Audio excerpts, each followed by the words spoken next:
So I'm at a refresh day for the Volkswagen Group Ireland, and Audi has brought along their cars among this group, and chief among them is a car I haven't had a go of yet, the Audi E-Tron. So let's have a look around inside this, see if it's any good versus all the other electric cars in the market, and hit that subscribe button while we go inside. Come on, grab a cup of tea as well. I can do it one time. It's pretty cold today because we're going to be getting into nice dashboard. That's a very different thud than I expected from an Audi. Anyway, maybe it's not quite as satisfying a thunk as I expected from an Audi, but the rest of the time I can clearly see I'm in an Audi here. This has got all basically the same layout with the 3 screens and the screen across the center as well, and the steering system has the 4 rings on it, which is all very, very nice. Right, we're going to hit the start button. My seat is moving, and we got a bit of music as well. Very nice. Okay, let's make sure the radio's on. Greeting sound is turned down, entertainment is turned down as well. Okay, so across the dashboard here, it does look very nice, very refined. There's no wood like that texture there though, that's quite nice. Steering wheel is made from that normal stuff, yes, I get it. And we have the gear shift in the center is not what you expect to be. It's kind of similar to the A8, but not quite the same either. Kind of a big switch of a handle here, which I quite like the look of, but you have like a grip handle, and on the end of that you push down to go forward and push back to go backwards. Nice, very nice. I like it, Audi. I like it. Okay, I have 2 main screens here. This one appears to be all heating controls. This one here is everything else, infotainment and reversing cameras and so on. Then there's a massive dump in the center here, which is very, very deep. You fit plenty of stuff in here, and it's got what looks like a wireless charging panel standing sideways. Also has standard USB ports. You people would see USBs, need to get a little adapter. SD card and SIM card. Under that I have some identification things that I don't need. And we have a charge card, access card, which should actually be up here where everybody can find it. Then I have some controls across the ceiling. It feels very big, butch, feels good, feels like I'm in a big Audi. Feels very like the Q8 in here, but it feels very nice. Obviously silent because it's electric as well. So let's, I think that's about as far as I can look at it in here until I live with the car. So let's have a look in the back seat real quick, okay? Turn off the engine.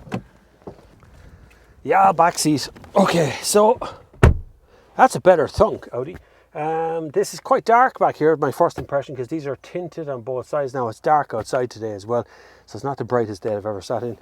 2 USB ports at the bottom, a 12-volt socket, and an air conditioning system is listed here as well. Then we have a center armrest with plenty of nice little storage bin in that, and cup holders. No ski loader, but we do have seats we can open like that. So yeah, that all works in here. Really good. Very nice, plenty of room, 2 ISOFIX in the back as well, and tons of room to me in a seat. And that moved back to let me out. Grab handles, coat hooks, vents all over. 10 out of 10. Let's go for a little bit of a spin after we have a quick look at the boot. Come on, boot neck. So this is going to be a quick look at the boot, right? It's electric. It's got a giant roll of blue thing in it. And some cleaning gear, which is okay because that's the days that's in it. Big boot, plenty of space in it. Oh yeah, the electric charge cable's underneath here, and there's one of those little tiny skinny inflatable spare tires that blows up when you're using it. It's got little cubby holes, 12-volt sockets back here as well. Seems good. 2 shopping bag hooks as well. All good. Let's go for a spin in the new Audi electric, huh?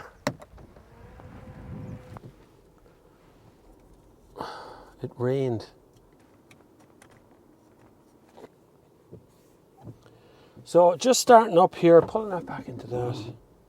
Here we go. All right. So there's 153 kilometers on the tank of this. It says here, but it's not really telling me whether that is. Sorry, I had to cross the track, which means you need to look out behind me. It's not really telling me whether that's half full or half empty or what at the moment. Oh, there, I see it now. So we got half a tank there. We got about half a tank. 153 kilometers for half a tank. That's not great now, is it? Anyway, let's keep moving. We'll explore the limits. We're not here to explore a range. I'm not going to get a chance to explore the range of today. I'm only going to get this chance to have a little spin. Let's see what it feels like. Does it feel like a good car Does it feel like a tough car?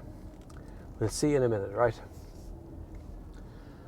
Certainly quiet. Right. Okay. It's got a bit of torque at 100% output. Not startlingly quick. Like the electric cars are weird. So it's 100% torque when you put your foot down in an electric car. All electric cars are the same. And why is that, I hear you ask? Well, no one asked that question, but I did. The reason it's 100% torque when you put your foot down is because there is no gearbox. So this thing here is a gear selector. So whether you want the drivetrain to go forward or you want the drivetrain to go backwards, it's basically the same drivetrain. This is very Audi in here, very pleasant, really quiet, really well damped. I can feel the difference in suspension, the way it's just dampening out the whole road here. That's very nice.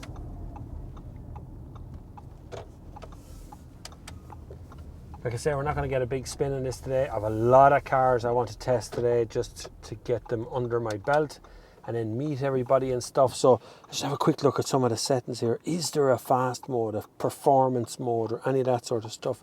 I don't see, none is springing to mind here. I don't see any. Wait, now, there we are. Drive select. Give me that. Dynamic. Right, let's do dynamic. As fast as it can go. No, not as fast as the car can go. See, acceleration wise. Here we go, right? We're going to do this. Nothing else on the road. Go. That's hard to hold my next to it. Okay, that's better. That's much better. I like that. That really pushed you back in the seat. That's much more like what I would expect the performance of an Audi to be. Audi do such a good job at stability. You know, they keep it flat and even on the road. Right, drive select down to auto comfort. What's comfort like? That's where the dampers come into it now. I can feel the difference in damping underneath. I can feel the steering wheel is lightened up a bit as well. It feels much more coasty and cruisy.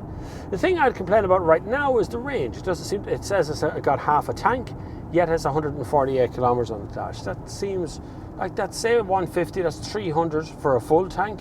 Even if it goes a little bit further than 300, that's still like not remarkably long range.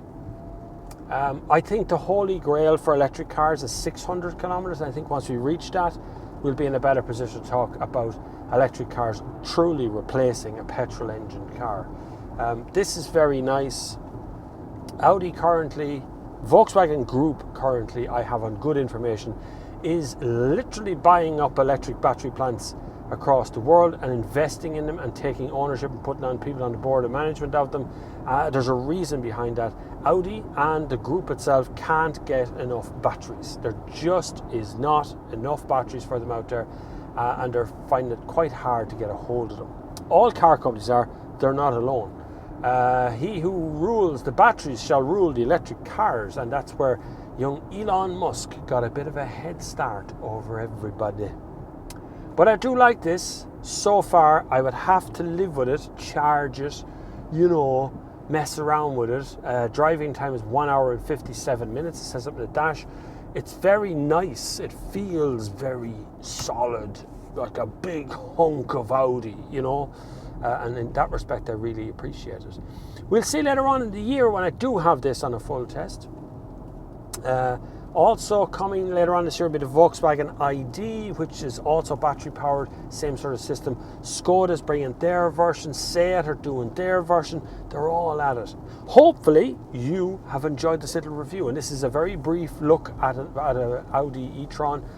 But if you've enjoyed it, please feel free to hit the subscribe button. It would be very good for you to do that. It would be very good for me if you did that as well.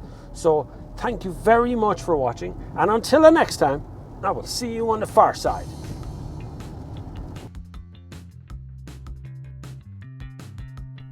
As you can see, the range is extensive from the Volkswagen Group. Seat, Skoda, Audi and Volkswagen were all there in the day, including Volkswagen commercials, even brought some ambulances with them. An amazing day out in Mondello, even with the bad weather. Definitely worth a look over the next few months is all of these cars, so I'm going to be reviewing them all one by one. Make sure you hit the subscribe button, and I'm going to leave you with the full lineup and some track action too.